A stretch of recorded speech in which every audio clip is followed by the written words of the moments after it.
Ya, silakan moderator. Halo, selamat malam. Shalom Elohim, salam sejahtera, sahabat-sahabat WFM dimanapun kalian berada. Ketemu saya lagi dengan Bray Angel. Semoga kalian tidak bosan dengan suara saya. Saya akan memoderatori acara malam ini, pengajaran kelanjutan dari minggu lalu ya. Minggu lalu itu kita ada membahas karunia membedakan roh ya, yang dibawakan oleh Pendeta Zevanya, Bapak Pendeta Zevanya. Dan minggu ini tanggal 25 Januari pengajaran mengenai karunia bernubuat ya oleh Bapak Pendeta Zevanya ya. Bagi teman-teman yang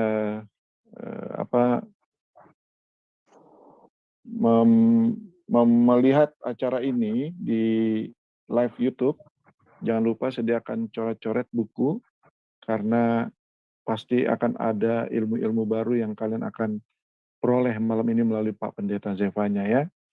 Ya kalian Tuhan berkati. Baik, tanpa menunggu waktu yang lama lagi, kita akan sapa dengan Pak Pendeta Zevanya. Selamat malam Pak Pendeta Zevanya, Shalom. Iya, Shalom Bro Bray. Sehat Pak? Sehat luar biasa Pak. Puji Tuhan. Baik, Bapak akan mengajar kami mengenai karunia bernubuat ya Pak? Iya benar sekali. Betul ya? Iya benar sekali. Ya, silakan Pak Zevanya. Oke, baik teman-teman, Shalom sekali lagi. Ya, Shalom buat tim WAFM. Shalom juga buat teman-teman yang hadir di Zoom meeting. Juga yang ada di channel-channel YouTube yang serentak disiarkan. Ya, semoga pengajaran ini bisa membuat kita lebih mengerti tentang nubuat, ya khususnya tentang nubuat. Baik teman-teman yang dikasihi Tuhan, tanpa membuang waktu lagi, kita segera masuk ke pengajaran ya.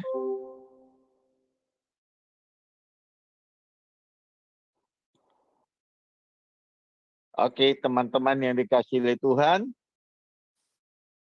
tentang bernubuat adalah bagian daripada 9 karunia Roh Kudus, yaitu bagian yang ke-6 ya. Ini sudah saya tampilkan.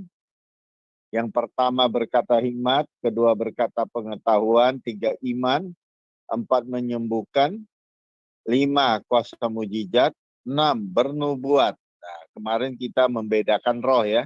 Sekarang kita naik, kemarin ke-7, sekarang kita naik ke-6, yaitu bernubuat. Nah, baik.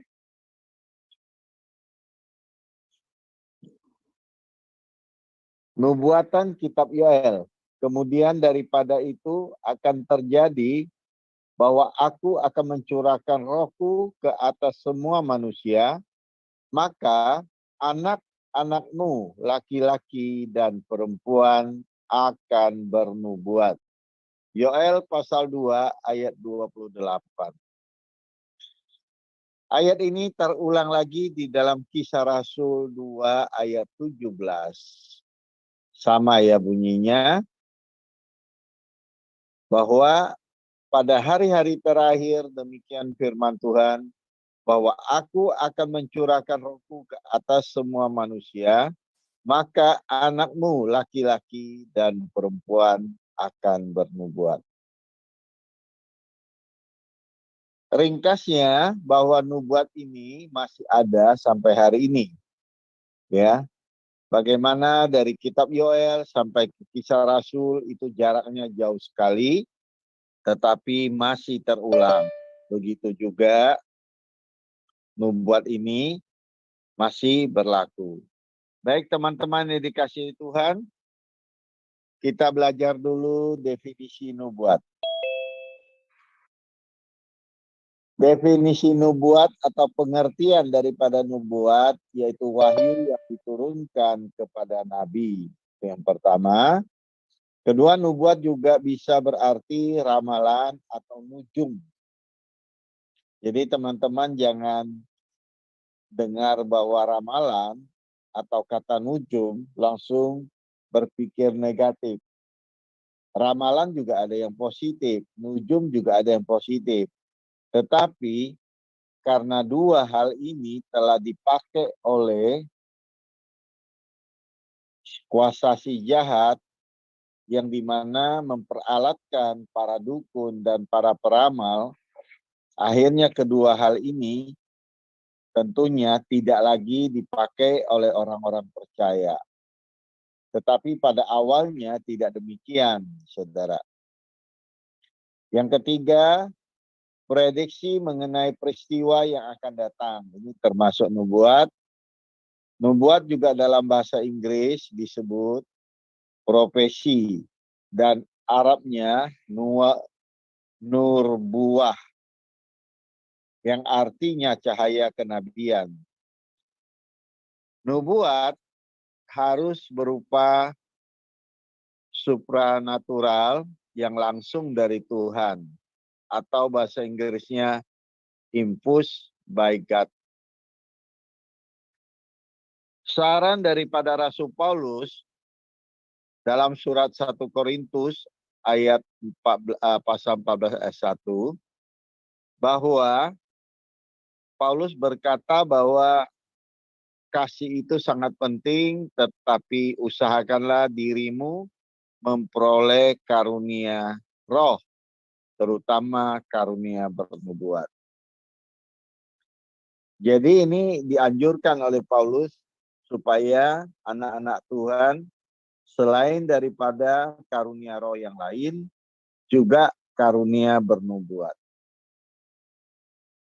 Berarti bagi Rasul Paulus, nubuat itu sangatlah penting apabila bisa membangun serta menasihati jemaat, dan juga berarti nubuat itu dapat diusahakan.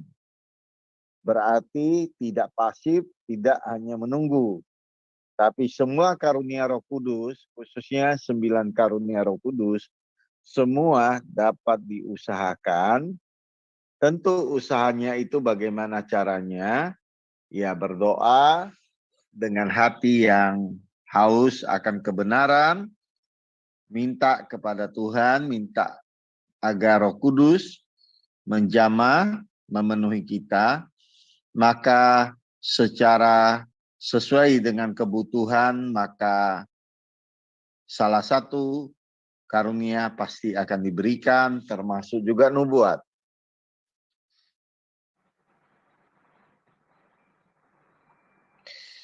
Padahal selama ini menurut sebagian orang atau pendeta berkata bahwa nubuat merupakan karunia, di mana adalah pemberian Tuhan, artinya hanya berupa kehendak Tuhan saja, artinya tidak bisa minta, ya. Padahal kalau kita dari ayat ini bersifat pasif, ya.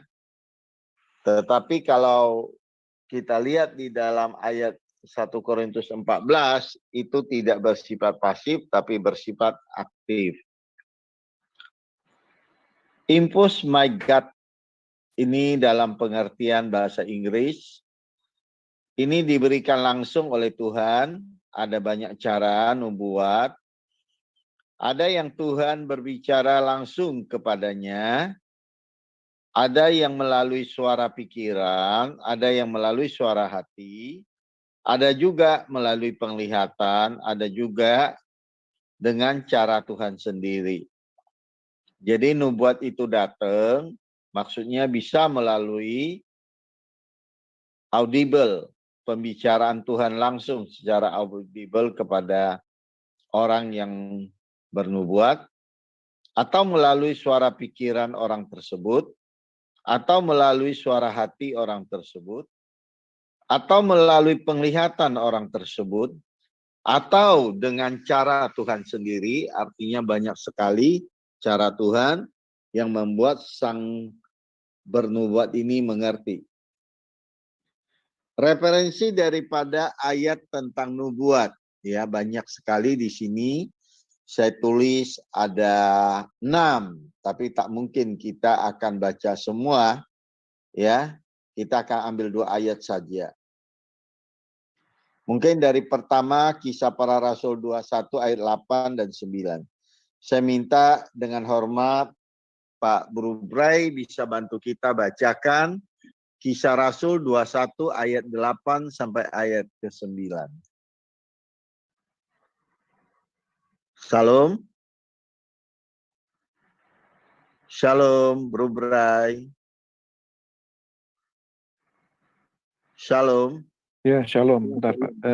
Kisah Para 21 Rasul ayat 8 dan 9. 21 ayat 8 sampai 9.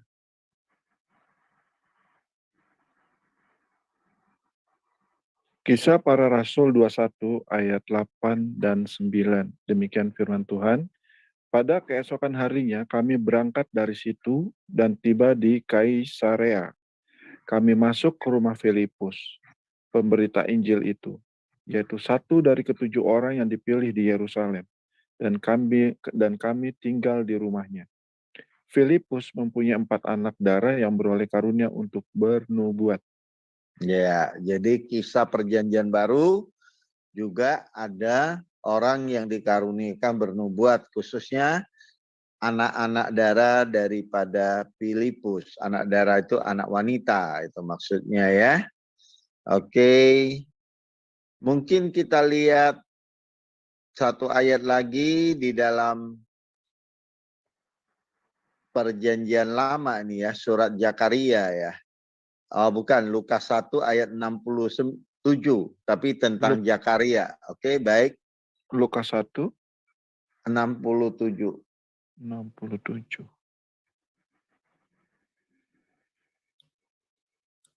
Bunyi perikopnya nyanyian pujian Zakaria. Dan Zakaria ayahnya penuh dengan Roh Kudus, lalu bernubuat, katanya. Iya. Ya. Oke. Jadi ini ada keterangan bahwa Zakaria itu adalah ayah dari Yohanes Pembaptis.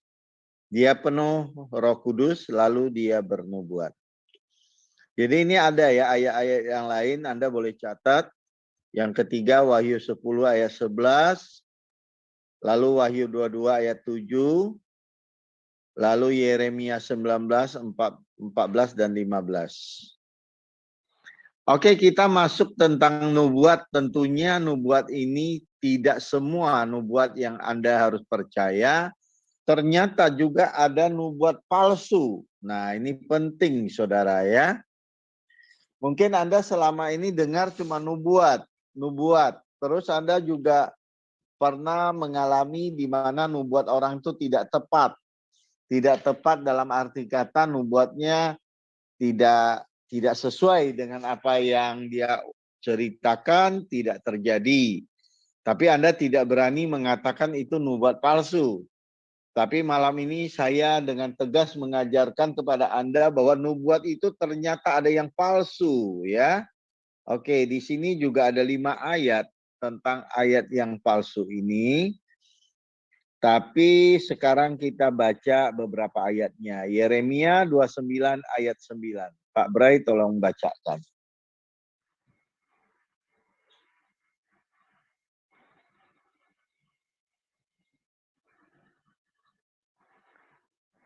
Shalom, Pak Bray.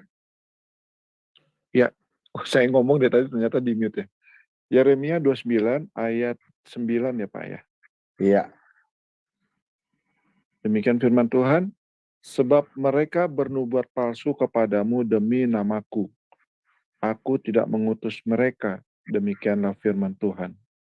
Nah, ini di dalam perjanjian lama saja ada para nabi yang bernubuat palsu.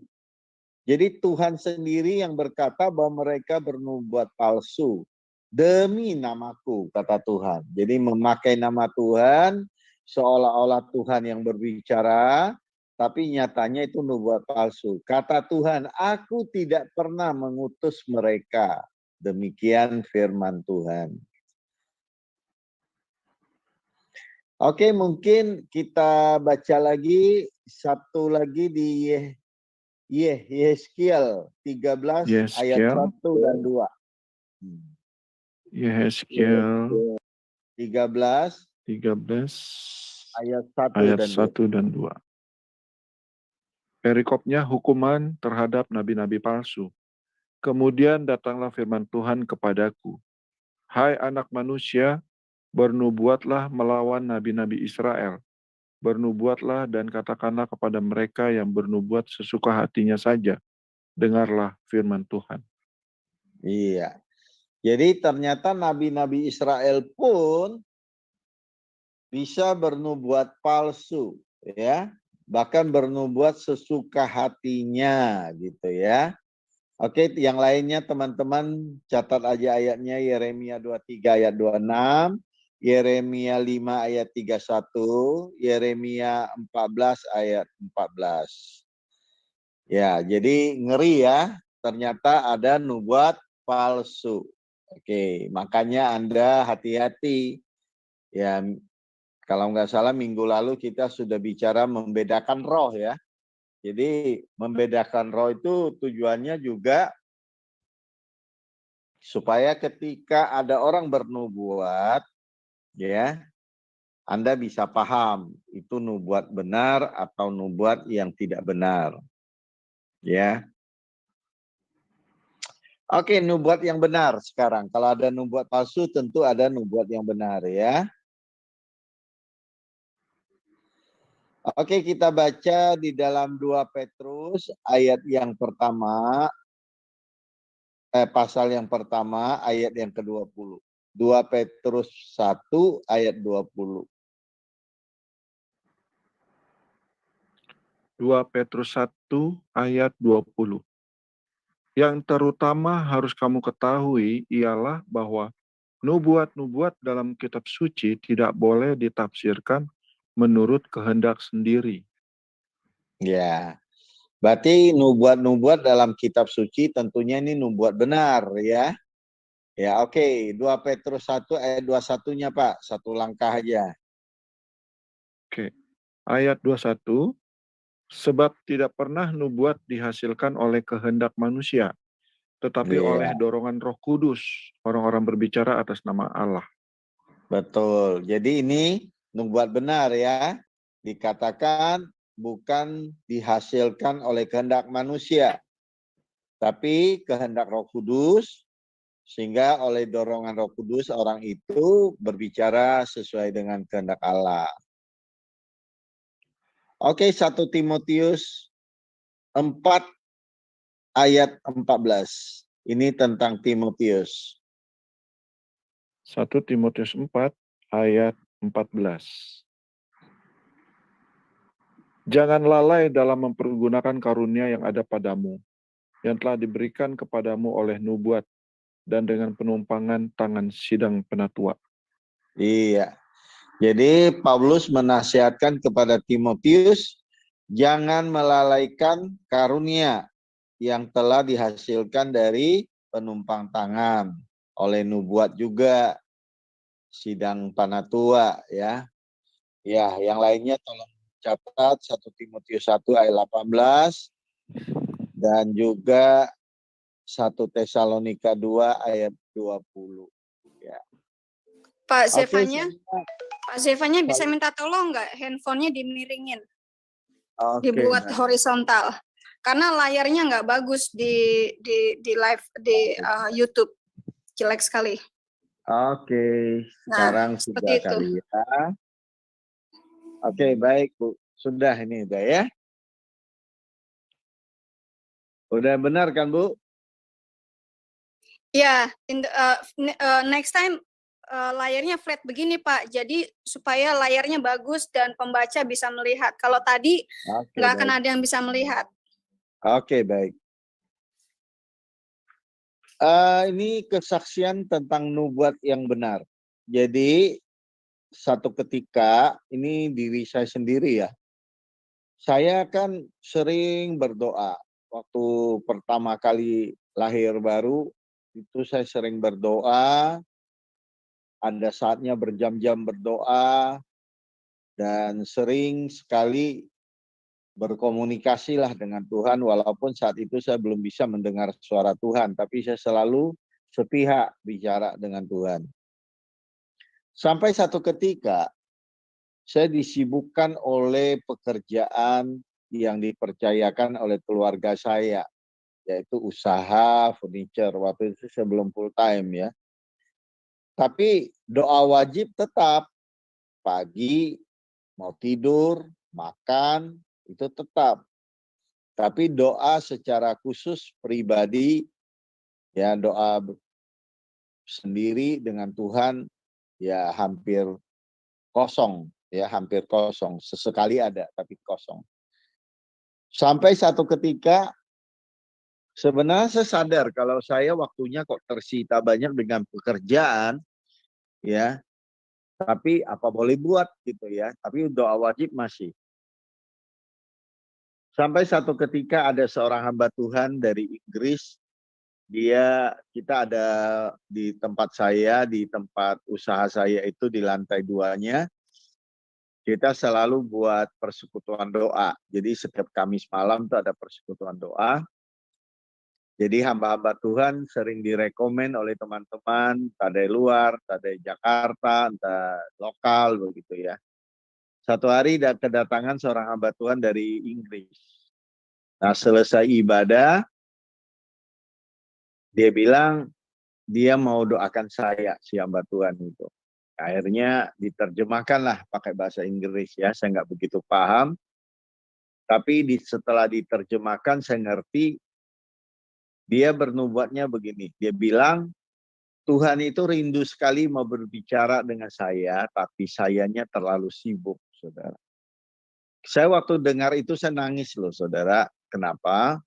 Memang saya sadari bahwa saya terlalu sibuk, sehingga saya nggak punya waktu secara pribadi bersekutu dengan Tuhan, sudah hampir tidak ada. Padahal dulunya itu sehari sampai 2-3 kali. Ya, tapi ini tiba-tiba hilang begitu aja karena pekerjaan. Tapi karena itu saya berpikir ya, sudahlah kan saya ada doa wajib juga kan, tidak apa-apalah gitu. Ternyata dia bernubuat bahwa Tuhan tuh rindu berbicara kepada saya, tapi saya nggak kasih kesempatan sama Tuhan, saya terlalu sibuk. Saya nangis dengar waktu itu dia bernubuat itu. Benar-benar saya terpukul, tertegur oleh nubuatan itu. Saya percaya sekali. Terus pada waktu itu sebenarnya selain bersekutu dengan Tuhan, saya juga sering berdoa dengan Tuhan. Ya dulu ya mungkin masih cinta mula-mula dengan Tuhan ya. Saya sering berdoa, Tuhan, aku siap Tuhan menyerahkan hidupku sepenuhnya untuk-Mu Tuhan. Kalau Tuhan saat ini pun menyuruh aku untuk full time, aku siap. Padahal doa seperti itu saya nggak pernah ngasih tahu istri. Saya doa dengan Tuhan sendiri ya. Nggak pernah kasih tahu istri sama sekali. Lalu selang beberapa waktu anak saya sakit. Terus ada seorang hamba Tuhan dari Singapura. Dia datang mengunjungi saya dan sekaligus mendoakan anak saya. Di saat dia mendoakan anak saya, sekaligus dia mendoakan saya dan bernubuat. Dia bernubuatnya bilang begini, Tuhan sangat senang dan sukacita mendengar doamu bahwa engkau ingin menyerahkan diri untuk melayani dia. Wah, saya dengar begitu sangat sukacita saya. Ternyata doa saya dengan Tuhan walaupun sepihak, ternyata Tuhan dengar gitu. Ini pendetanya beda ya. Yang pertama dari Inggris, yang kedua dari Singapura. Ya. Terus ada satu nubuat lagi. Ya, ini juga orang Singapura, namanya Pendeta Bernard Chiu. Ya, teman-teman pada saat itu ada persekutuan doa, tapi bukan di tempat saya, tapi di tempat seorang ibu notaris yang bernama Ria Hendarto. Ya. Dia suka juga buat setiap Jumat malam buat persekutuan, ngumpulin teman-teman gereja, pendeta-pendeta, sekaligus menyatukan mereka ya, oikomennya gitu ya. Nah dia sering undang pendeta-pendeta dari luar. Malam itu dia undang satu pendeta dari Singapura bernama Bernard Chiu. Ini beda dengan pendeta yang bernubuat untuk saya. Waktu itu ada seorang bapak hadir. Dia orang Tanjung Pinang Riau, itu dulu masih belum provinsi, masih kabupaten ya. Itu namanya Pak Pendeta Paulus Chang. Pak Pendeta Paulus Chang ini saat itu dia memang seorang penyanyi di nightclub ya, tapi begitu bertobat di jamaah Tuhan, nggak tahu mau buat apa lagi. Dia sudah tidak lagi melayani orang di nightclub.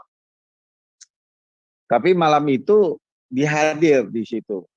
Dia mau pulang ke Jakarta, tapi nggak tahu kenapa dia bisa hadir di situ.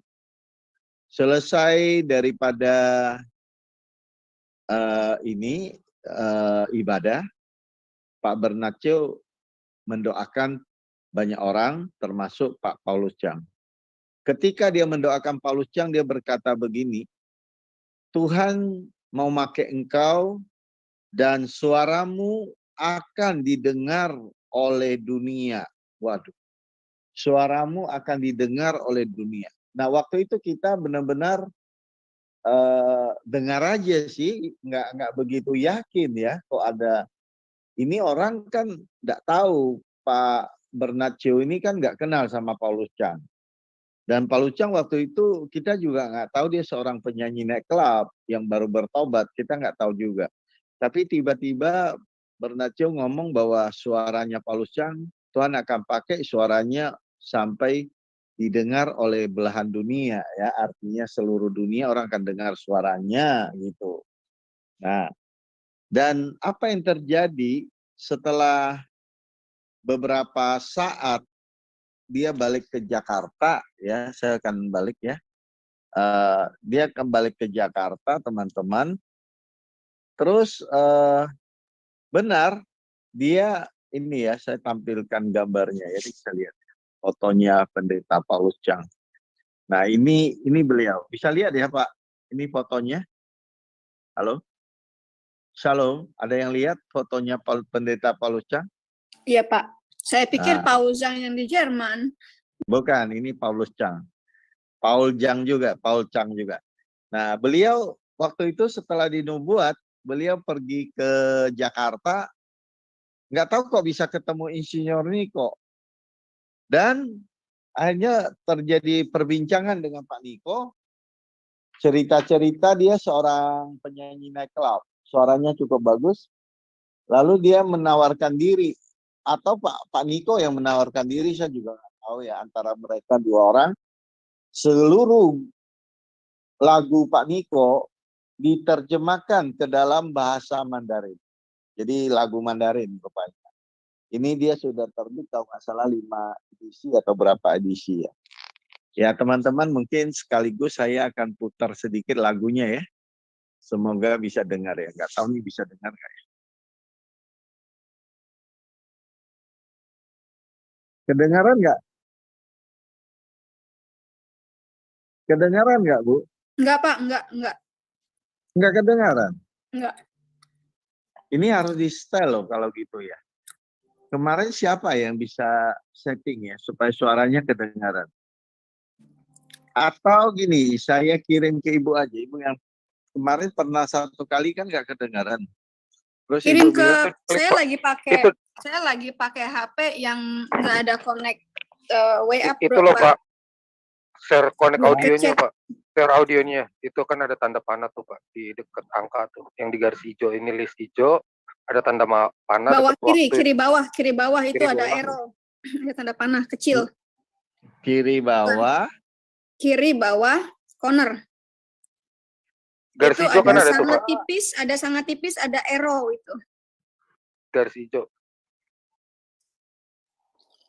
Gimana ya? Please, garis hijau. Ini kan garis hijau, Bapak ngeliat kan garis hijau. Nah, garis hijau. Kiri bawah itu ada kotak sedikit nongol. Nah, itu share audio. Share audio. On.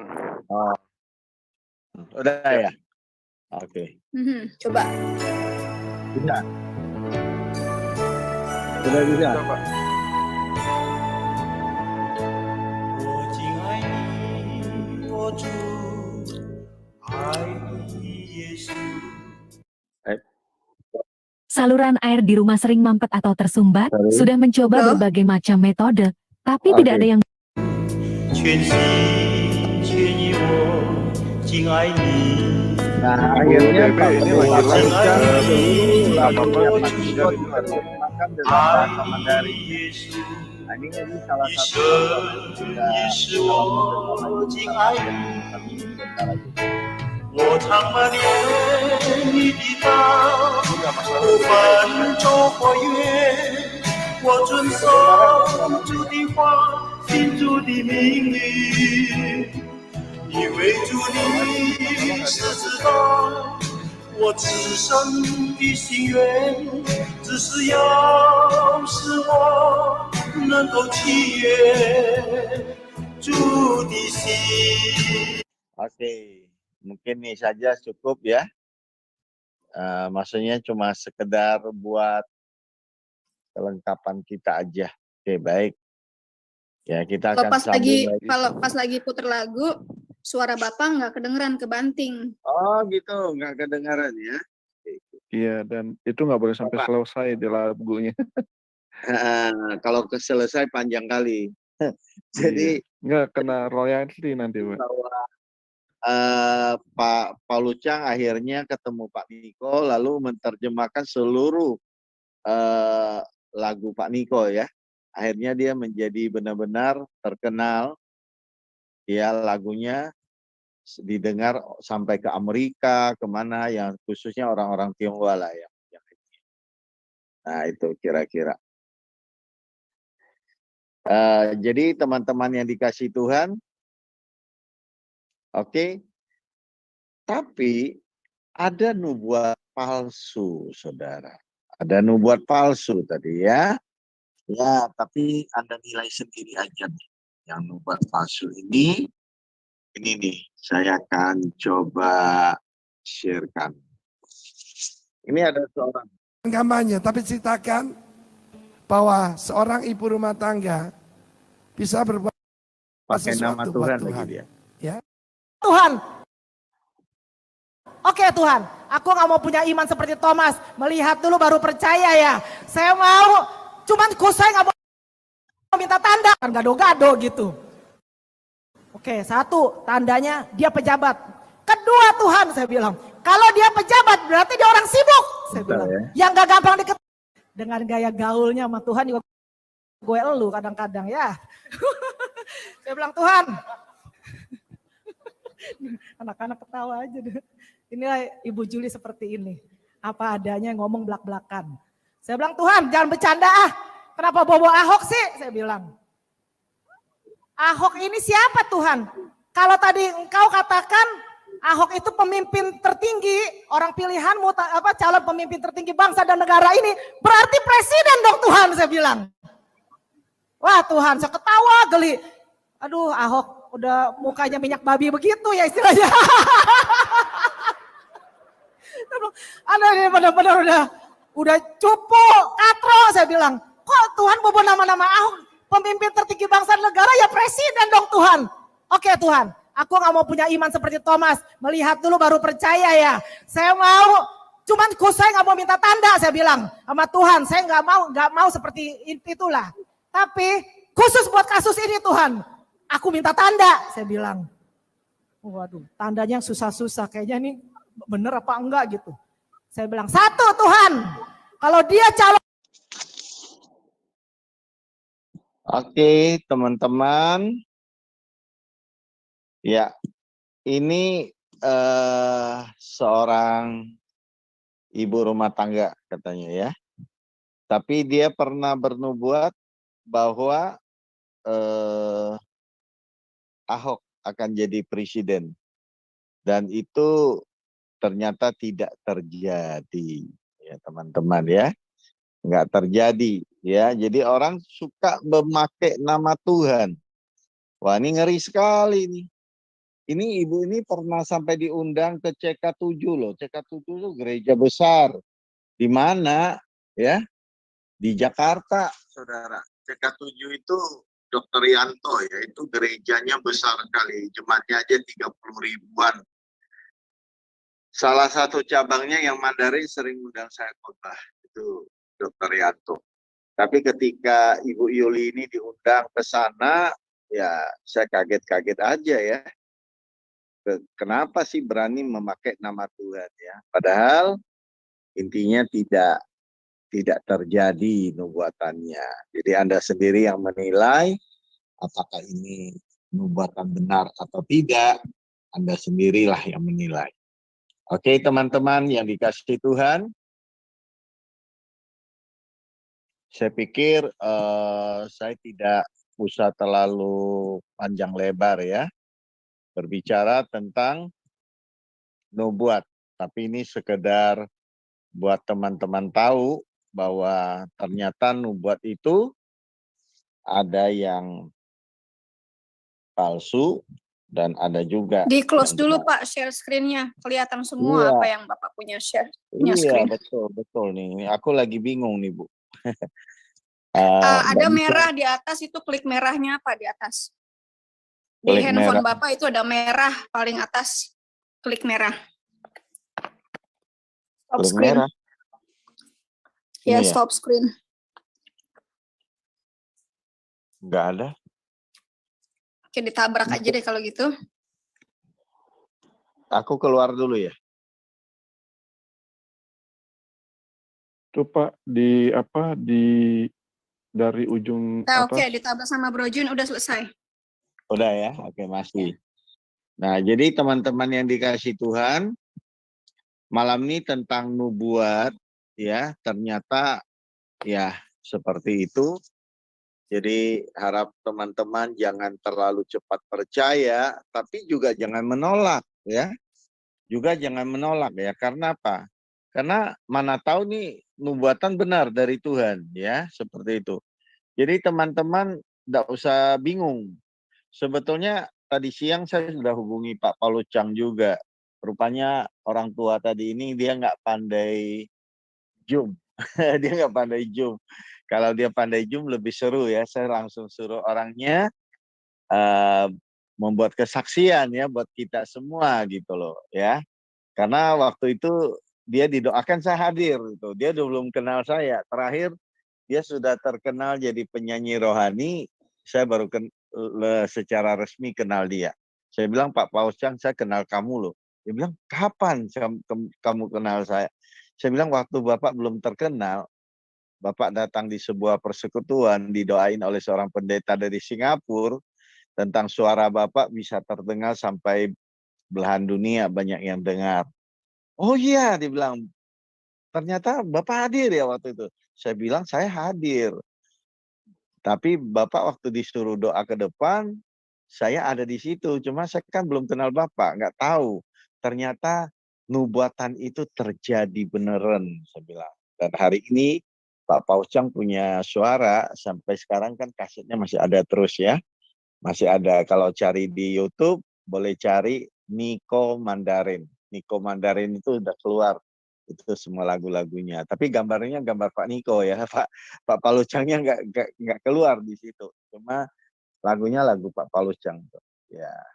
Tapi kalau mau cari yang tadi, itu bisa saya akan share ke Ibu aja. Saya share ke Ibu kalau mau dengar. Kalau Ibu Debbie suka dengar ya.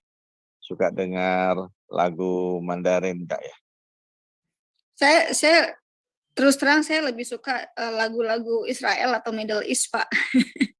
Oke, tapi nggak apa-apa kan kalau dikasih juga nggak Ya, apa-apa nggak kan? apa-apa.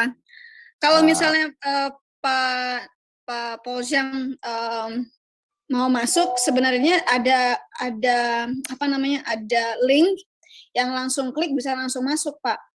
Oh gitu ya, dia nggak perlu Iya. punya Zoom? Nggak perlu punya Zoom. Jadi masuknya lewat browser. Oke. Oke, ya next time lah kita suruh dia bersaksi ya. Nanti Ya, aku baik kasih teman-teman. aku kasih linknya. Oke, baik. Saya belum tahu sih Bu, banyak gatek juga nih. Tadi aja mau stop bingung tuh. Kok cari di mana menunya untuk stop gitu. Stop gitu. Nggak keluar. Oke, baik teman-teman. Mungkin tidak panjang lebar saya berbicara tentang karunia nubuat, tapi intinya nubuat itu ada yang benar dan ada yang palsu ya. Jadi hati-hati juga kalau ada orang bernubuat ya lebih baik Anda berdoa. Apakah ini nubuatannya benar atau tidak, ya? Atau ini adalah seperti firman Tuhan katakan, Tuhan tidak pernah menyuruh mereka bernubuat, tapi mereka bernubuat sesuka hati mereka. Oke, baik, saya serahkan ke Pak Bray untuk acara tanya jawab. Oke, Tuhan memberkati. Yes, luar biasa teman-teman ya. Nubuat ternyata dibagi dua, nubuat palsu dan nubuat benar. Yang mana nih yang kita harus lakukan dan pilih ya? Apa nih Panda?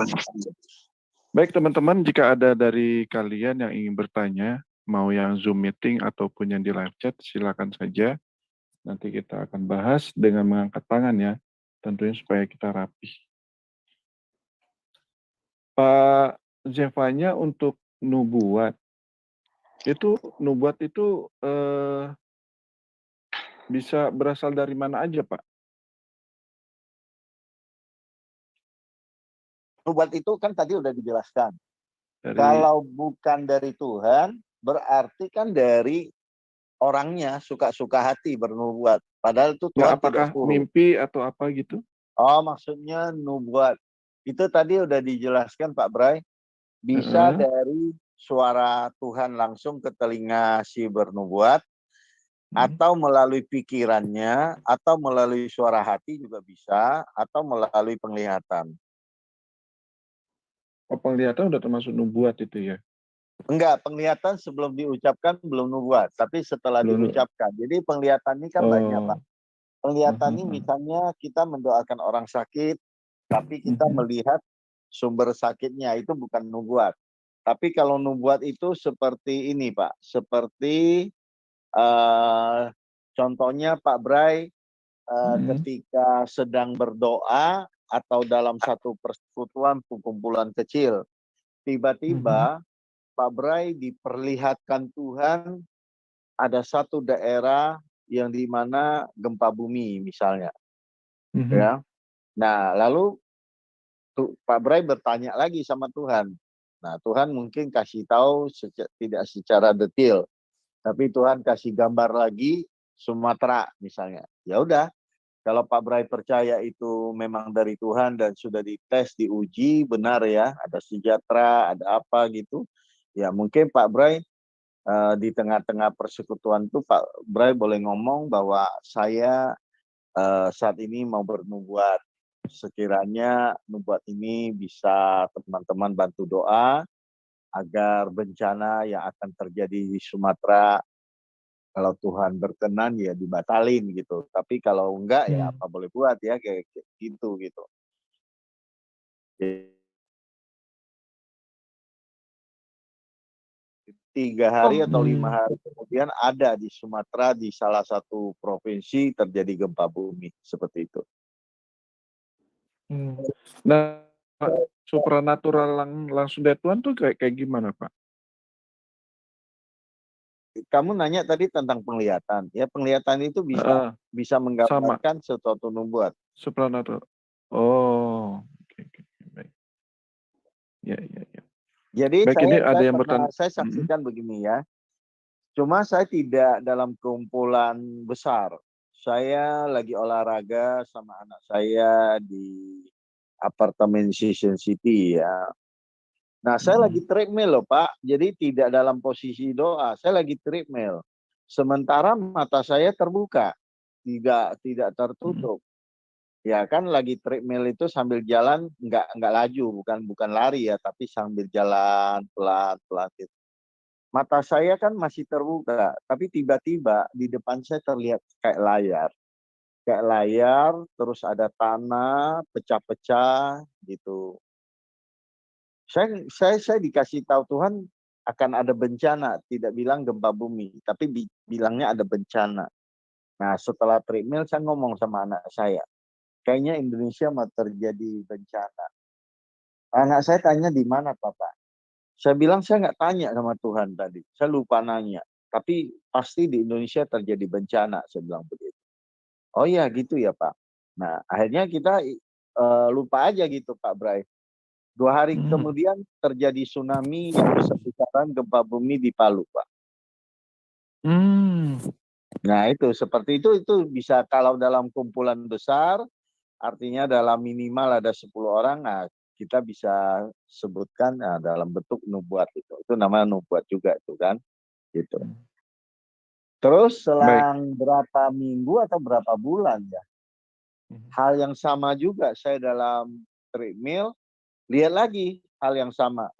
Saya cerita lagi sama anak saya. Ini akan terjadi lagi bencana, saya bilang. Di mana, Pak? Ya, lupa lagi nanya sama Tuhan, saya bilang. Tapi pokoknya kamu tahu aja bahwa ini benar, saya bilang. Hati-hati aja. Kalau pergi jauh jangan, saya bilang. Terjadi di Banten, Pak. Nah, itu yang ada orang lagi nyanyi-nyanyi pentas. Oh iya. Nah, itu Pantai terjadi. Carita ya? Iya, gitu. Nah, itu saya lihat sehari atau 2 hari sebelumnya, gitu Pak Bray. Wah, luar biasa ya. Iya, jadi Tuhan bisa lewat tapi penglihatan. nubuatnya bencana terus nih Pak. Enggak, sebenarnya itu mungkin untuk saya pribadi supaya jangan pergi jauh aja kali ya. Oh, gitu aja. Pak Sefa, ini udah ada 2 orang angkat tangan ya. Pertama dari Bu Debe, yang kedua dari Bu Rema. Saya kasih Bu Debe dulu ya. Silakan Bu Debe. Bu Rema aja dulu. Oh, Bu Rema, silakan Bu Rema.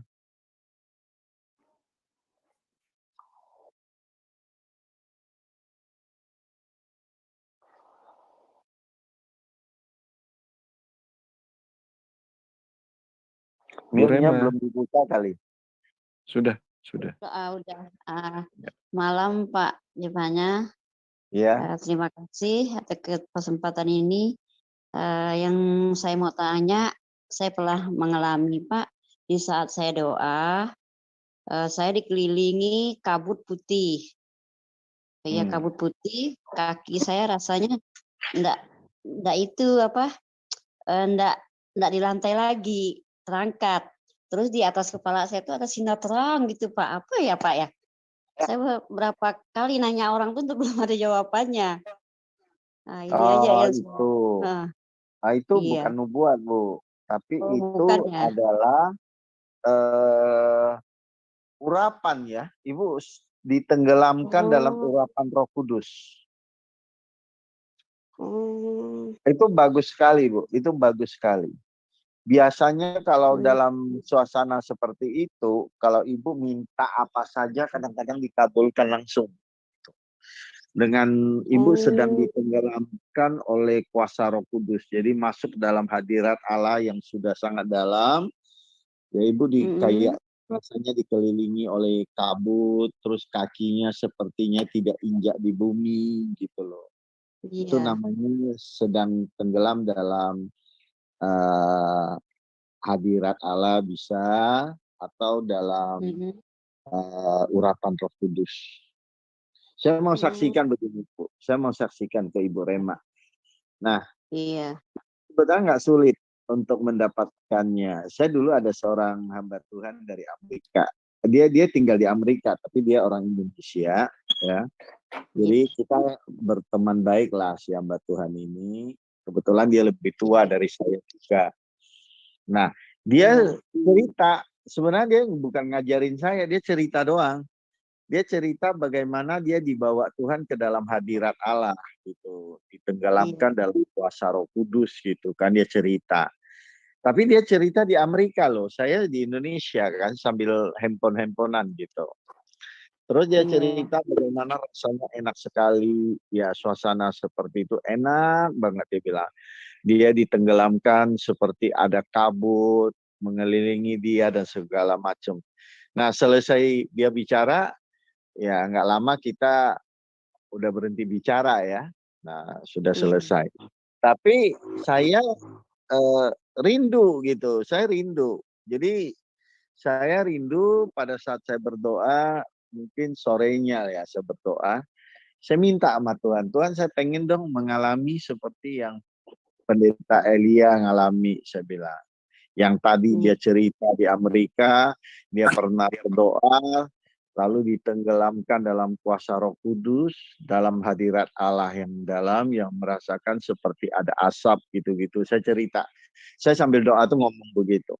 Nah, ketika saya ngomong tiba-tiba saya merasakan ada kayak suasana dingin gitu ya. Saya merasakan bahwa ada asap-asap putih gitu, mulai masuk ke hadirat di mana saya berdoa gitu, mengelilingi saya. Dan saya benar rasa enak banget gitu, enak banget dalam suasana seperti itu, enak banget, sejahtera, sukacita, damai gitu ya Bu ya. Nah seperti itu Bu.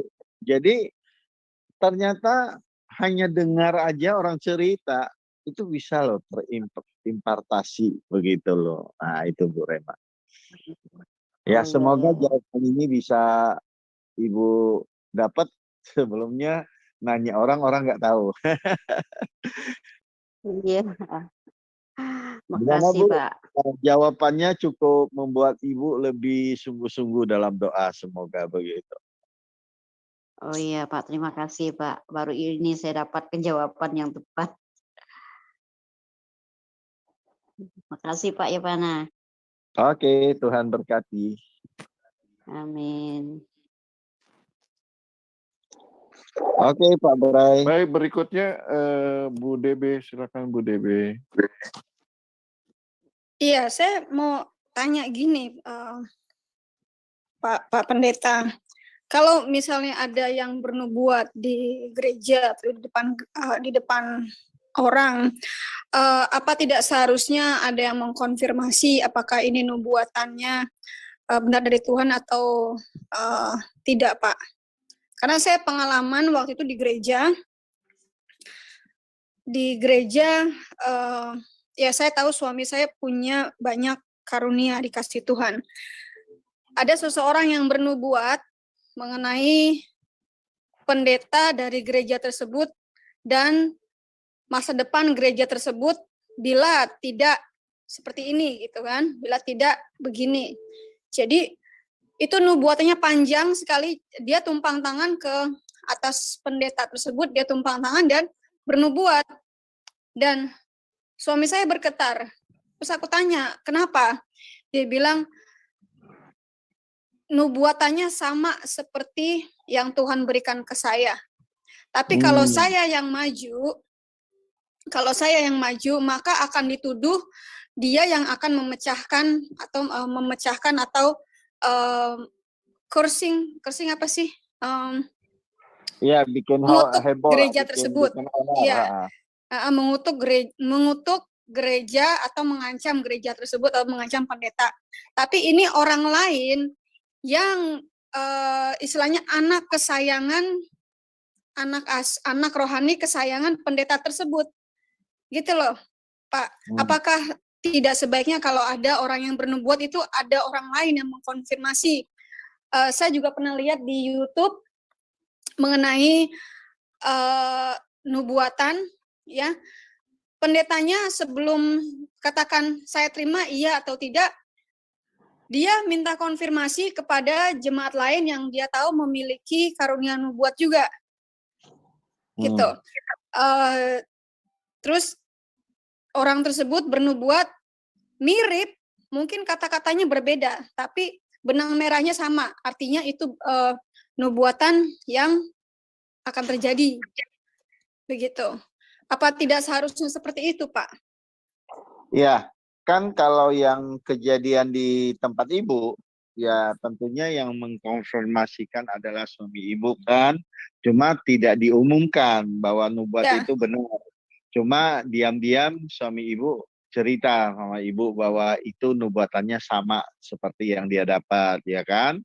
Tapi kalau di gereja umumnya kan saya udah bilang 9 karunia Roh Kudus itu jarang diajarkan, Bu.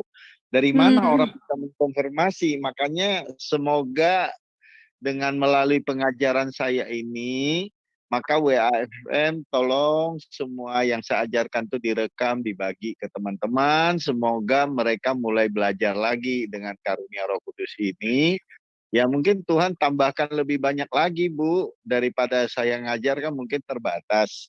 Ya semoga melalui pengajaran ini pemula lah istilahnya, membuka pintu jadi jemaat-jemaat atau teman-teman yang Ibu kenal jadi haus untuk belajar lagi dan minta dengan Tuhan. Semoga next time ada yang bisa konfirmasi, itu salah satu. Kedua, untung yang bernubuat itu anak kesayangan. Coba kalau bukan, pasti dituduh kata Ibu. Itu benar, Bu. Saya pernah disuruh ngajar di sebuah gereja. Kalau teman-teman Jakarta pasti tahu tuh Jalan Teh. Dia Jalan Kopi, Jalan Teh itu ya pasti tahu ya, dekat Mangga 2 sana ya. Nah itu gerejanya, padahal yang nubuat bukan saya loh pada waktu itu, cuma saya ngajar. Ketika saya ngajar, terus ada seorang gadis kecil ya, nggak terlalu kecil tapi masih muda lah. Dia tiba-tiba angkat tangan, dia bilang, Pak Pendeta saya dapat penglihatan, dia bilang. Pas temanya tema penglihatan. Oh ya, oke. Perlu nggak konfirmasi dulu ke saya? Maksudnya saya mau dengar dia penglihatannya apa supaya jangan diumumkan dulu maksudnya. Nanti tahu-tahu dia ngaco gitu kan. Nah terus cewek itu dekatin saya mau ngomong, tapi Roh Kudus sudah ngomong duluan. Biarkan dia ngomong aja, saya nggak usah ikut campur. Oke, saya setuju kalau dia langsung ngomong. Terus dia ngomong begini, saya melihat ketika kita berdoa, saya melihat banyak lilin-lilin di sini, tapi lilinnya satu persatu padam, dia bilang. Satu persatu padam, tinggal 1 atau 2 lilin aja gitu. Nah, terus akhirnya setelah dia ngomong, saya menjelaskan ke pendetanya. Saya bilang, Pak Pendeta, ini penglihatan si anak ini berupa nubuat nih untuk gereja kita. Jadi artinya ini jangan dianggap hal yang jelek ya, ini dianggap hal yang positif. Kenapa? Karena Tuhan sayang sama gereja ini, maka dikasih tahu lebih dulu bahwa lilin-lilinnya itu padam, tinggal 2 atau 1. Nah artinya kita jangan sampai padam, harus dinyalakan lagi lilin-lilin yang padam. Nah ternyata hamba Tuhannya enggak rendah hati, dia marah. Dia marah karena dia anggap ini seperti Ibu bilang tadi, mengutukin lah gitu. Nah, akhirnya sejak itu saya nggak pernah disuruh ngajar lagi. Tapi tahu nggak apa yang terjadi? Setahun atau 2 tahun kemudian gerejanya tutup loh. Nah, seperti itu. Nah, coba kalau dia tanggapi secara positif, misalnya, saya kan udah jelaskan, Pak Pendeta jangan takut. Ini nubuatan bagus buat kita. Ini memperingati kita bahwa lilin-lilin ini udah mulai padam. Jadi harus kita giat lagi, bukan mengutuk gitu. Tapi dia nggak rendah hati, nggak mau terima. Nah ternyata gerejanya tutup sekarang. Ya itu. Nah coba kalau dia rendah hati kan, dia bilang ayo kita semangat lagi, kita berdoa lagi, sungguh-sungguh lagi, misalnya gitu kan. Pasti gerejanya nggak jadi tertutup gitu loh. Nah seperti itu Bu. Ya ini kejadian benar loh yang saya alami gitu. Padahal bukan saya nubuat loh, masih anak gadis itu yang penglihatan dan dia sebutkan. Terus saya bantu untuk menjelaskan supaya pandangan itu pandangan positif, jangan dianggap negatif dulu. Ya walaupun ada lilin padam begitu ya. Berarti Tuhan masih sayang sama kita, masih kasih tahu lebih dulu kehancuran gereja ini kan, tapi kan masih bisa diatasi maksudnya. Tapi karena dia nggak rendah hati, akhirnya ya itulah terjadinya seperti itu. Oke, seperti itu Bu. Makasih Bu Debe. Ya, terima kasih Pak. Ya memang karena si pendetanya tidak mengerti mengenai nubuatan yang diberikan tersebut, mungkin karena anak asuh ini tingkat pendidikannya tinggi ya, dan pendetanya tingkat pendidikannya rendah, jadi kurang mengerti apa arti nubuatan yang diberikan oleh si anak kesayangannya ini, maksudnya anak rohani kesayangannya, begitu. Nah, memang gerejanya lama-lama ya habis. Habis juga? Ya habis. Dari mulai jemaatnya itu pada mati satu persatu Pak. Yang lucunya jemaatnya itu mati satu persatu dan tidak ada tambahan jemaat. Lalu lalu pindah, tadinya kan dia punya sewa ruko, sewa 2, 3, 5 ruko sendiri ya untuk gereja. Itu sampai numpang gereja ke orang lain. Nah, setelah numpang gereja orang lain karena semua umatnya pada mati, akhirnya ya bubar. Alat-alatnya dijualin semua. Iya, kasihan ya. Oke, Pak Bray, mungkin. Oke, terima kasih Bu Debe. Pak Bray lagi. Ngomong-ngomong itu karunia kalau dikumpulkan Pak, luar biasa juga ya kalau dikumpulkan dalam satu. Saya teringat jadi film apa tuh kayak X-Men gitu. Itu kan karunia ya, maksud kelebihan. Nah itu karunia yang diberikan Tuhan jadi satu rumah keren juga ya. Ada yang bisa nubuat, ada yang bisa. Apalagi satu gereja semua Pak Bray bisa bernubuat, DB penglihatan, ada yang bisa menerjemahkan bahasa roh, ada yang bisa membedakan roh. Wah, gereja itu pasti mantap sekali. Diberkati itu pasti itu. Jangan dikomersilkan aja ya yang penting ya. Komersilkan nggak apa-apa, demi kemuliaan nama Tuhan nggak masalah. Oh gitu, nggak apa-apa itu ya? Nggak apa-apa, memang untuk disiarkan. Kalau namanya Injil kan harus diberitakan. Itu kan bagian dari Injil. Karunia itu kan bagian dari Injil.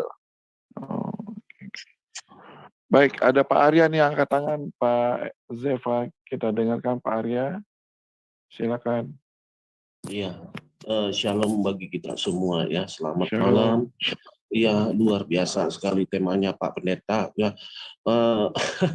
Bapak baru sebutin tentang ada gereja Pak yang itu ya.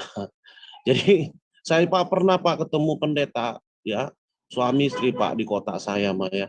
Di awal-awal baru kekristenan saya Pak, tapi belum dibaptis. Kira-kira tahun berapa ya? 2006 kayak gituan Pak. Jadi akhirnya mah jemaatnya bubar Pak. Ya tutup gerejanya si Bapak itu gitu. Nah, maaf Pak, ada dua yang mau saya tanya ya Pak ya. Yang terkait yang baru saya ceritakan tadi Pak.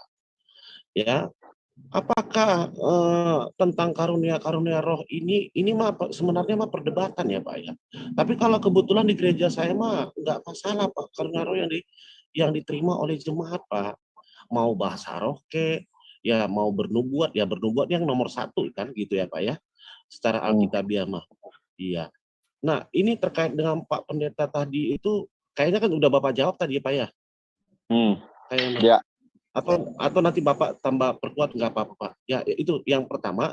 Yang kedua ini Pak, ya saya mah mau bertanya Pak tentang apa sih bedanya tanda Pak ya dengan jawaban nubuatan yang tadi baru Bapak paparkan yang dari anak kecil tadi itu Pak ya. Gadis kecil. Anak gadis.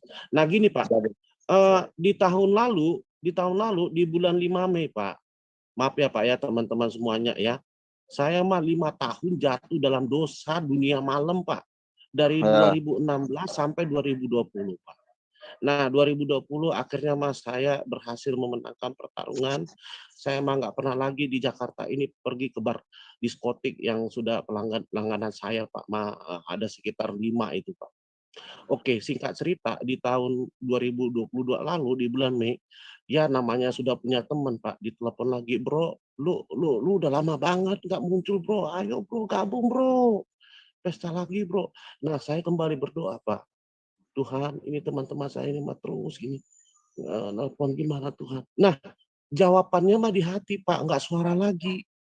Ya di hati saya begini, dari Tuhan ini ya Roh Kudus itu, kamu mah jangan jatuh lagi, ini bakal ada lagi berkat buat kamu gitu Pak. Nah sekitar jarak 5 hari Pak, saya kan mah terbuang dari keluarga saya Pak sebagai seorang murtad Pak. Nah muncul teteh saya bawa 2 keponakan Pak, karena kesulitan ekonomi minta bantuan saya, ya. Saya yang ini Pak dimusuhin kafirun laknatullah ini Pak.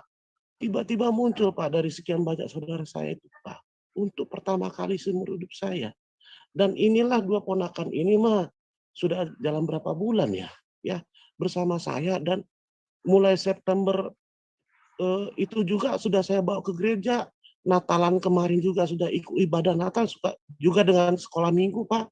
Ya, luar biasa saya nikmati, Pak. Ini menurut Bapak jawaban nubuatankah atau gimana, Pak? Ini, Pak. Itu saja, Pak. Terima kasih. Yang nubuat siapa, Pak? Yang nubuat? Ada yang nubuat atau enggak? Nubuat itu harus Bapak lihat sendiri atau ada salah satu hamba Tuhan yang ngomong. Itu termasuk nubuat.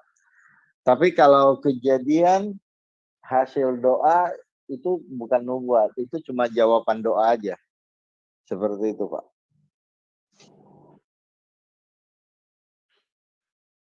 Pak Arya, Shalom Pak Arya. Shalom Pak Arya.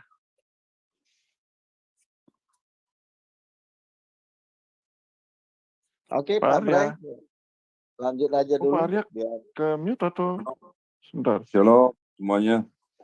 Boleh Pak Arya? Boleh saya tanya Pak Yusefanya? Oh ya, silakan. Apakah nubuatan itu harus digenapi? Nubuatan tidak harus digenapi semua. Kadang bisa tidak harus. Tidak harus. Kadang bisa terjadi di tengah jalan. Harusnya misalnya ini contoh ya, suatu bencana. Tapi karena saking banyaknya orang berdoa dan doanya capai target yang Tuhan mau, ya bisa dibatalin sama Tuhan. Tapi biasanya lebih banyak terjadi sih, banyak terjadi gitu. Benar-benar bisa dibatalin. Nah ini Pak Pendeta, saya saya sendiri Pak, saya berdoa sendiri Pak. Jadi itu jawaban doa. Suara. Oh, jawaban doa Pak, ya iya. Jawaban doa. Dan kalau Bapak yang doa sendiri, lalu tercapai, itu namanya jawaban doa. Tapi kalau nubuat, 5 hari Pak, sekitar gitu Pak. Nah, kalau nubuat mungkin Bapak dengar dari salah seorang hamba Tuhan ngomong bahwa Pak Arya akan dipakai oleh Tuhan gini. Nah, itu nubuat namanya. Atau dia ngomongnya itu mah udah sering Pak. Doa. Itu mah ada sering Pak. Itu mah ada sering Pak. Nah, kalau apa yang dia ngomong itu terjadi, berarti itu jawaban nubuat. Tapi kalau tidak ada yang ngomong, Bapak sendiri yang berdoa, lalu terjadi, itu namanya jawaban doa. Oke, terima kasih Pak. Amin, haleluya.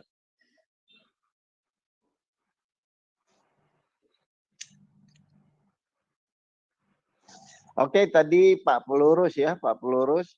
Jadi nubuatan, kalau nubuatan besar itu biasa terjadi. Seperti Yesus, kelahiran Yesus sebelumnya kan sudah dinubuatin ya. Itu pasti tergenapi. Jadi, tapi kalau nubuatan kecil seperti bencana, seperti apa, itu bisa saja dibatalin kalau ada yang khusus mendoakan gitu. Seperti itu, Pak. Ya. Terima kasih. Terima kasih, semuanya. Ya, terima kasih Pak Pelurus. Ya. Ada lagi teman-teman? Ada yang merhatiin live chat nggak ya? Di YouTube nggak ada ya? Baik. Ada tambahan lagi Pak Zevanya? Ya, kita masih kasih kesempatan buat yang mau bertanya dulu. Jika nggak ada, baru.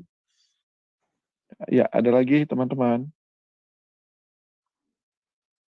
Kalau nubuat palsu itu berarti menunggu kejadian dulu ya Pak, baru bisa dikatakan palsu ya Pak ya? Bukan. Kayak nubuatan tadi kan palsu itu ya ujung-ujungnya memang nggak terjadi seperti film, seperti video klip tadi. Tadi kan saya udah bilang, dia bilang Tuhan yang ngomong saja. Ya ampun. Ternyata kan nggak terjadi, bukannya jadi presiden malah masuk penjara, kebalikannya jauh banget. Makanya berarti menunggu kejadian lama dulu, kejadian udah Ah, kelihatan, Karena baru dia waktu dia ketahuan bahwa ngomong itu kan palsu orang gitu. percaya Iya, masalahnya. iya. Kan dia sampai diundang kemana-mana tuh bersaksi tuh Bu Yuli itu.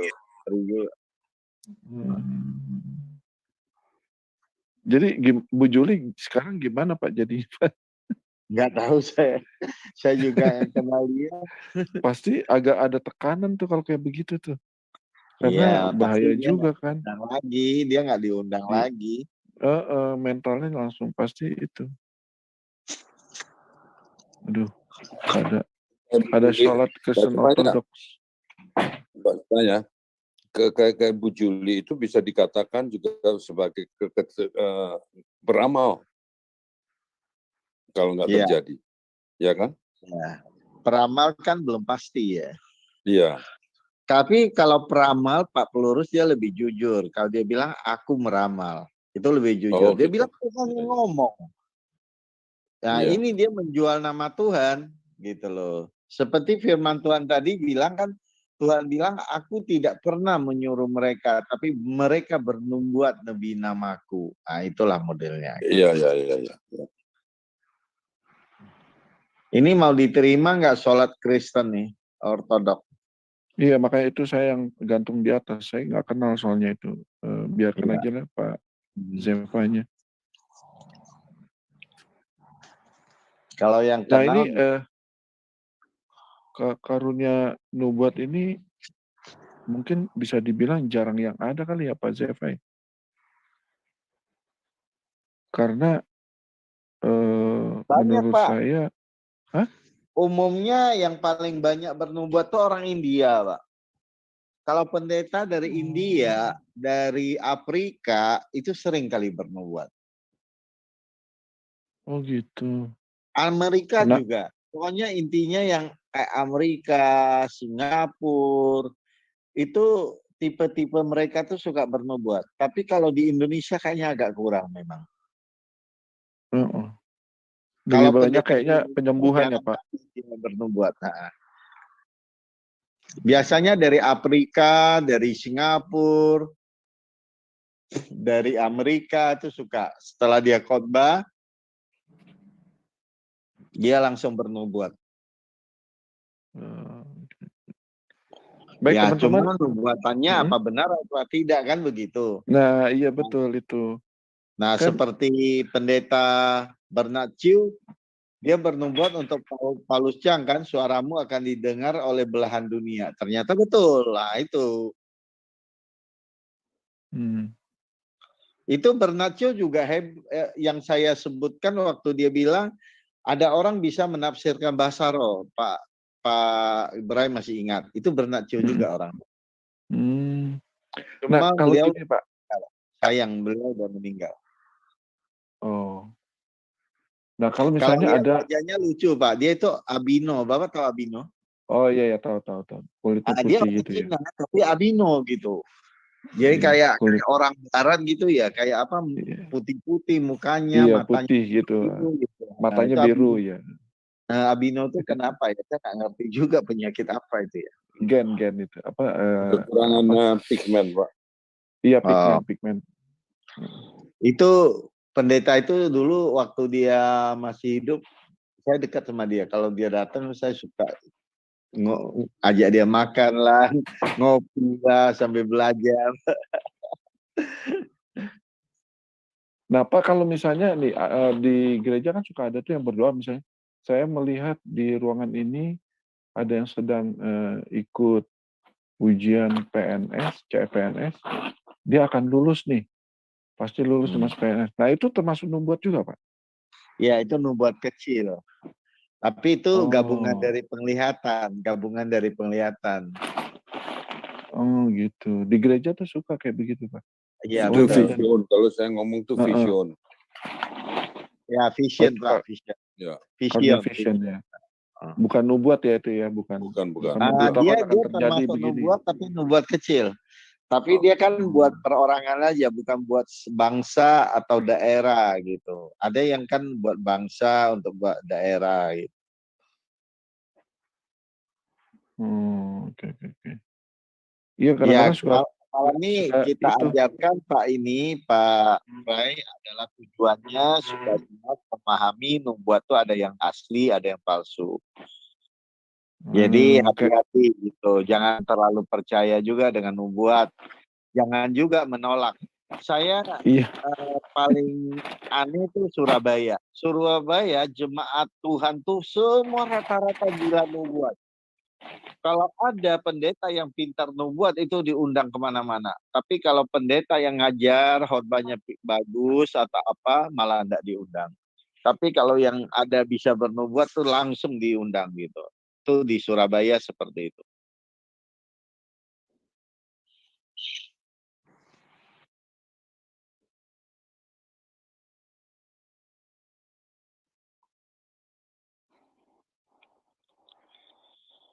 Ya mungkin boleh juga bertanya Pak Bray seputar nubuat atau yang lain. Kalau teman-teman di sini ada yang bertanya boleh tuh.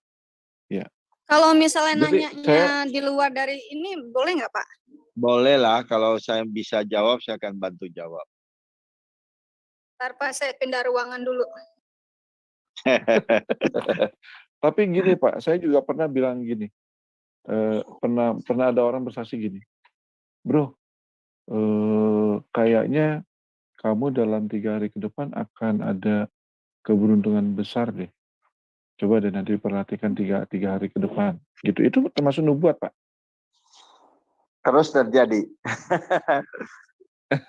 Iya, nggak keuntungan besar juga sih, tapi memang dapat rezeki misalnya gitu. Sorry Pak, saya udah pindah nih Pak. Oke. Ya. Pak Bray, saya jawab soalnya Pak. tadi lagi di ruang penyembahan. Kalau di ruang penyembahan pasti saya bawanya nangis. Oke. Jadi Pak Bray itu sebenarnya bukan nubuat, tapi itu bentuknya kepekaan. Jadi dia punya feeling bahwa akan datang rezeki. Mungkin dia melihat, ya seperti Ibu tadi bilang, dia setengah berdoa, ada kayak kabut gitu ya. Nah, saya kan pernah berdoa melihat air mengalir terus di kepala saya gitu. Oh, saya tahu ini urapan Roh Kudus nih. Ini ada sesuatu rezeki mau datang. Ternyata iya gitu. Malah dapatnya 100 juta, Pak. Wow, luar biasa. Amin. Tapi bukan lotre ya, Pak. Jangan salah paham ya, bukan lotre. Bukan pasang lotre atau apa, tiba-tiba saya ikut 1 MLM, bonusnya 100 juta. Tapi Pak Zevanya, kalau air itu tanda firman dan kehidupan. Ya, tanda firman, tanda Roh Kudus, tanda urapan, tanda kehidupan, banyak itu arti. Itu aja yang saya tahu. Ya Pak, mau nanya nih Pak, tapi nggak ada hubungannya dengan nubuat nih Pak. Oke, boleh. Karena kita masih ada waktu. Ya, nggak apa-apa ya, selama masih ada waktu ya. Di rumah saya itu ada satu ruangan yang memang didedikasikan untuk penyembahan, pujian, membaca Alkitab, sharing firman. Itu satu ruangan itu saya khususkan Pak. Gitu. Nah, berapa luas satu ruangan itu? Boleh dikatakan mungkin seperti 6x5 kali ya, 6x5 meter. Iya, itu ruangan khusus untuk kita penyembahan, pujian, pokoknya ruangan khusus kita buat untuk keluarga, gitu Pak. Ya kadang-kadang teman juga ada yang datang kalau pas mau didoakan. Kalau saya suka masuk ke ruangan itu sendirian gitu Pak, itu saya suka nangis, suka lemes, terus seakan-akan saya ada di ruangan yang lain, ada di dimensi yang lain gitu. Terus kalau teman-teman juga kalau yang pas datang masuk ke ruangan itu mau menyembah, mereka pasti ada yang tergeletak. Padahal nggak diapa-apain, Pak.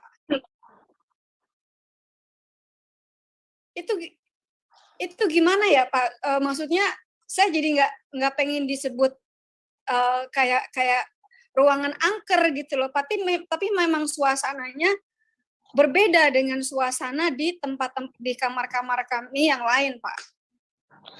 Itu bukan angker, Bu. Itu ruangan itu karena Ibu khususkan untuk doa, penyembahan, baca Alkitab, sharing. Justru di situ hadirat Tuhan kuat, bukan angker. Jadi hadirat Tuhan kuat, bisa jadi orang masuk ke situ, ya macam-macam sih orang ini. Ada yang mungkin dia batinnya lemah, masuk ke situ, makanya dia tersentuh, dia bisa nangis. Nah, yang tergeletak juga, bahkan bisa pelepasan orang di situ. Ya, memang itu dipakai untuk pelepasan, Pak. Di ruangan itu memang dikhususkan. Benar. Itu bukan Ya. angker, Bu. Bukan angker. Justru itu enak tuh punya ruangan seperti itu. Bukan angker. Jangan dianggap angker. Kalau saya mau datang, dong. saya mau di situ. Iya, saya mau dong tidur di situ. Bisa Iya, salah satu kawan saya memang karena saya sudah tidak ada kamar lagi, saya akhirnya buat ruangan itu kita susun lah supaya dia comfortable, dia tidur di situ. Iya, bisa Dan mimpi, dia memang bilang, wah ini dia tidur tuh nyenyak, padahal dia katanya nggak pernah tidur nyenyak kalau di rumahnya. Tapi di ruangan itu aja dia merasa tidurnya tuh nyenyak dan fresh. Bangunnya itu enak. Itu sumber Roh Kudus di situ. Iya. Nah, Bro Plurus, nanti kalau kau datang ke sini, kau tidur di situ, Bro. Iya, gue berani 3 hari di situ, pasti enak. Itu Roh Kudus di situ. Ya itu urapan, jadi bukan angker, Roh Kudus itu di situ. Roh Kudus beda ya, tapi memang urapan Roh Kudus juga. Urapan itu nanti kita bicara deh temanya tentang urapan, Bu. Iya, bagus. Iya. Memang. Saya ada tema tentang urapan, tapi tidak masuk dalam 9 karunia roh. Saya dan suami waktu kami baru menikah itu memang mendedikasikan ruangan itu khusus untuk portal. Jadi untuk apa ya? Portal itu apa sih, Bro Bre, kalau bahasa Indonesianya portal? Untuk ini apa? Itu loh. Terlarang ya? Portal, Bro Bre mungkin tahu di Indonesianya. Gate. Gate, ya. Gate itu seperti gerbang. Gerbang ya, tertutup. Seperti gerbang ya. Iya, kita dedikasikan ruangan itu sebagai portal untuk Roh Kudus. Nah, memang di ruangan tersebut yang kita dedikasikan itu ya banyak pelepasan, banyak banyak doa-doa yang terkabul di situ, banyak terjadi kesembuhan, banyak terjadi pertobatan juga di situ, gitu loh, Pak Zevanya. Kadang-kadang itu kan ruangan kayak ruangan secret kami ya, Pak. Nah, saya kan ada buka usaha juga di depan, di ruangan depan gitu kan. Iya. Dan ruangan depan itu memang saya khususkan untuk bisnis, it's business only gitu kan. Jadi kalau teman-teman saya yang terbiasa masuk ke ruangan tersebut, saya bawa ke ruangan tersebut. Tapi kalau teman-teman saya yang baru, yang belum terbiasa dengan ruangan tersebut, ya saya nggak bawa. Takutnya merasakan ada yang kok beda ya, gitu. Pernah saya bawa teman saya datang gitu kan. Terus saya bawa masuk ke ruangan tersebut. Dia merasakan, kok saya merasakan yang berbeda sih di ruangan ini, nggak tahu apa. Terus dia nggak pulang-pulang, Pak. Jadi susah banget mau ngusir orang ini. Gimana caranya gue ngusir ya? Ini ada yang ngasih tahu di chat, portal itu artinya pintu keluar masuk alam roh. Satu. Ya. Terus ada lagi yang memberikan saran, kamar itu boleh buat tidur tapi jangan bawa makanan dan minuman ke dalam. Iya, iya, Ini ada yang muncul di dalam chat. Oke, bagus. iya. Ya memang itu memang ruangan kayak ruangan khusus. Aku juga bilang, ya kadang-kadang aku suka bandel makan di situ gitu kan. Tapi terima kasih sarannya. Iya, terima kasih sarannya. Itu bisa diajak berinteraksi nggak ya? Misalnya say something gitu. Are you Holy Spirit gitu? Ya, rumah Maksudnya ini kan bertanya. sudah, maksudnya Masuk ini Bro Bray apa? Ya di ruangan itu gitu maksudnya speak terhadap berkomunikasi ya berinteraksi gitu. Sebenarnya ini ruangan itu tidak mungkin Roh Kudus hadir, tapi dia tidak selalu di situ. Yang tertinggal tuh urapannya, Pak. Itu tertinggal tuh urapannya. Jadi urapannya itu setiap kita ngundang Roh Kudus, ketika Roh Kudus hadir, lalu selesai, itu tinggalnya urapannya di situ, Pak. Nah, saya bukakan satu ayat ya, saya cari dulu ya. Urapannya tuh berfungsi sebagai apa ya urapannya itu, Pak? Banyak, bahkan urapannya itu sangat bagus. Oke, tolong baca 1 Yohanes 2 ayat 27. Nah. 1 Yohanes 2 ayat 27. Hold on, wait. 1 Yohanes 2 ayat 27 ya. Sebab di dalam diri kamu tetap ada pengurapan yang telah kamu terima daripadanya. Karena itu tidak perlu kamu diajar oleh orang lain. Tetapi sebagaimana pengurapannya mengajar kamu tentang segala sesuatu. Dan pengajarannya itu benar, tidak dusta. Dan sebagaimana ia dahulu telah mengajar kamu, demikianlah hendaknya kamu tetap tinggal di dalam dia. Iya. Jadi tinggal di dalam dia itu bukan di dalam Roh Kudus, bukan di dalam Yesus, tapi dalam pengurapannya. Jadi pengurapan ini adalah atas begini ya, saya kasih gambar begini. Pak Bray sering memakai minyak parfum yang khas. Tapi ketika Pak Bray masuk ke ruangan, ngobrol dengan Bu DB setengah jam lalu keluar. Nanti ini contoh ya, contoh. Tapi Pak Bray ini punya teman yang tahu banget tentang bau parfumnya Pak Bray. Nah, dia masuk belakangan, nggak ketemu Pak Bray, tapi dia ngomong, ini Bray datang ya tadi. Bu DB Bray datang. Loh, kamu tahu, aku mencium bau parfumnya di sini. Ya gitu. Jadi pengurapan itu adalah bawaan dari Roh Kudus gitu loh, ngerti? Bawaan dari Roh Kudus itu pengurapan. Nah, itulah saya bicara urapan tadi gitu.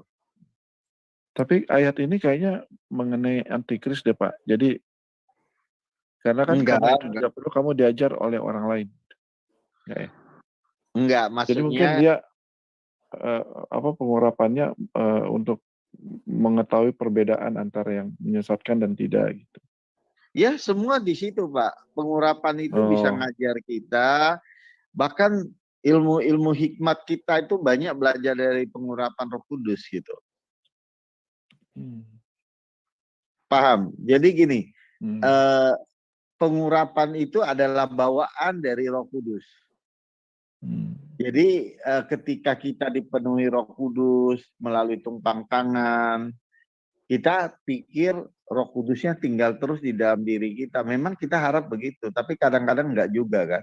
Tapi yang tertinggal sesungguhnya itu adalah pengurapan.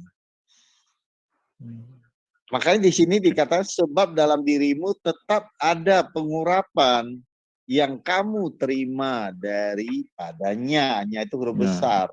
Nya itu Roh Kudus, oke? Karena itu tidak perlu kamu diajar orang lain. Maksudnya diajar orang lain ini nasihat ini kan pada zaman itu rasul-rasul kan banyak yang terombang-ambing. digurui lah gitu. Iya, banyak terombang-ambing dengan pengajaran-pengajaran bidat segala macam kan. Nah, dikasih taulah sama Rasul Yohanes bahwa tetap sebagaimana pengurapan itu mengajar kamu tentang segala sesuatu dan pengajarannya adalah benar, tidak dusta gitu loh. Saya banyak belajar dari ayat ini, justru saya banyak belajar. Banyak pemahaman saya yang baru-baru itu enggak dari pendeta atau dari guru gitu, tapi dari pengurapan itu Pak Bray. Makanya sebenarnya firman Tuhan itu sangat dalam Pak Bray. Makanya di gereja ngajar tuh nggak sampai 10% Pak. Masih ada 90% yang belum disingkapkan. Jadi, Pak, itu nubuat sama firasat hampir sama nggak? Hampir mirip nggak Pak? Firasat dengan? Nubuat. Beda. Firasat itu kepekaan. Tapi kan dia untuk ke depan juga Pak. Misalnya gini, kayaknya kita nggak perlu jalan hari ini deh. Gue kok ngerasain ada sesuatu ya gini, misalnya gitu kan. Ya, itu firasat. Terus begitu kita jalani ternyata benar ada tabrakan lah apa gitu. Ya, karena saya pernah kayak begitu Pak. Ya, firasat itu dipakai oleh orang dunia. Kepekaan. Nah, tapi kalau di dalam pengajaran kita ini namanya perasa. Perasa ya, dengan peka, firasat iya, kepekaan benar. Kita peka ada sesuatu yang terjadi gitu. Ya. Iya. Maksudnya itu kan bicara ke depan juga tuh. Bukan ya, bukan ya. membuat juga. Tapi kan tidak untuk tidak detail ya Pak ya, tidak detail. Dikasihkan dalam bentuk satu kumpulan ibadah atau apa gitu. Itu mungkin cuma kelompok 1-2 mobil. Misalnya kita pergi ke Tamasa, pulangnya mau pulang, tapi tiba-tiba ada seseorang bilang jangan dulu deh kita pulang, kayaknya ada sesuatu. Gitu. Lewat jalan lain aja gitu. Nah itu firasat, itu perasa itu. Itu karunia perasa. Oh beda ya itu ya. Bukan nubuat kecil ya itu, bukan dimaksud nubuat kecil. Bukan. Kalau nubuat kecil itu lebih condong ke umumnya sih keberhasilan ya, jarang sekali kepada hal-hal yang negatif. Namanya nubuat itu membangun kan. Itu biasanya lebih condong kepada hal-hal yang positif.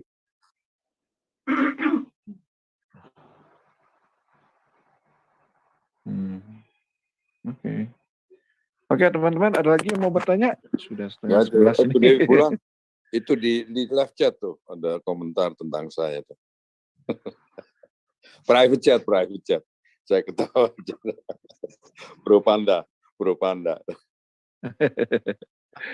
Baik, kalau sudah tidak ada lagi, teman-teman, kita akan sudahi pengajaran malam ini. Minta Pak Zevanya untuk closing statement, lalu ditutup dalam doa, Pak Zeva. Baik. Oke, teman-teman, salam. Ya, semoga apa yang saya sampaikan hari ini buat teman-teman lebih terbuka ya tentang nubuat. Jadi memang nubuat itu adalah suatu hal yang dianjurkan oleh Rasul Paulus. Tentunya yang dimaksud oleh Rasul Paulus adalah nubuatan yang benar, bukan nubuatan yang palsu. Tetapi ternyata hari-hari ini juga banyak nubuatan yang palsu. Seperti tadi saya sempat putarkan video klip yang ada orang bernubuat atas nama Tuhan lagi ya, ternyata itu tidak benar. Ya teman-teman, jadi kalau bisa jangan terlalu cepat. Kalau ada orang bernubuat untuk Anda, jangan terlalu cepat Anda terima. Tapi dicek dulu kebenarannya. Ya, apalagi kalau orang itu hidupnya nggak benar. Bagaimana mungkin seorang yang nggak benar bisa dipakai Tuhan? Tapi bisa saja Tuhan pakai kalau memang tidak ada orang lain yang bisa dipakai lagi gitu ya. Jadi kadang-kadang Tuhan kan melihat hati juga. Seperti wanita pelacur, si Rahab, itu kan Tuhan pakai. Dia orang nggak benar, tapi Tuhan pakai ya. Tapi memang situasi saat itu tidak ada yang lain kecuali dia yang mau dipakai Tuhan, ya Tuhan menilai hati.